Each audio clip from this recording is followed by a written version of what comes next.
फक्त दोष देत नाही आणि त्यामुळे ह्या वेळेसचा अर्थसंकल्प आणत असताना आम्ही ठरवलं की 2.5 लाखाच्या आत उत्पन्न असणाऱ्या माझ्या महाराष्ट्रातल्या मायमाऊलींना आपण दर महिन्याला 1500 रुपये द्यायचे, वर्षाला 18,000 रुपये।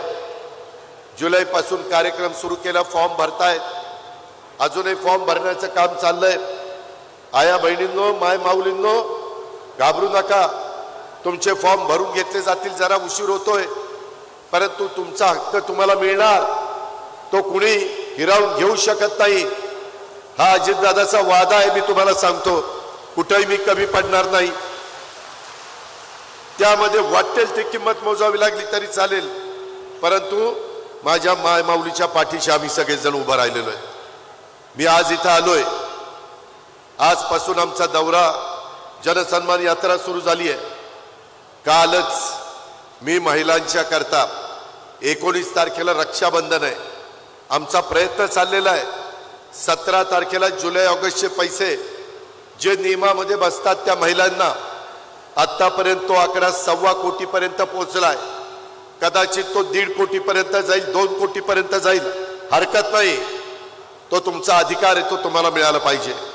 आणि काल मी 6,000 कोटी रुपयाच्या फाईलवर सही करून आज तुम्हाला भेटायला आलोय। ते पैसे तुम्हाला मिळणार आहेत, तुमच्या अकाउंटला जाणार आहेत, तुमच्या खात्यामध्ये जाणार आहेत। ते पैसे कसे खर्च करायचे तुमचं तुम्ही ठरवा।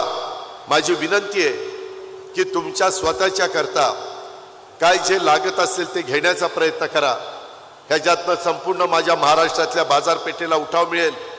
वर्षभरामध्ये 46,000 कोटी रुपये आम्ही आमच्या माय माऊलीच्या करता, माझ्या भगिनीच्या करता देण्याचा निर्णय घेतला। विरोधक आमच्यावर टीका करतायत की म्हणे एक चुनावी जुमला आहे, हे तात्पुरतं आहे।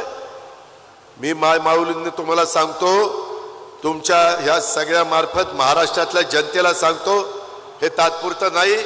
महायुतीचं सरकार पुन्हा त्या ठिकाणी आणण्याच्या करता तुम्ही आम्हाला पाठबळ द्या, आशीर्वाद द्या, तुम्ही आम्हाला सहकार्य करा। कायम पुढे 5 वर्ष तुमची योजना चालेल, हा अजितदादाचा वादा आहे।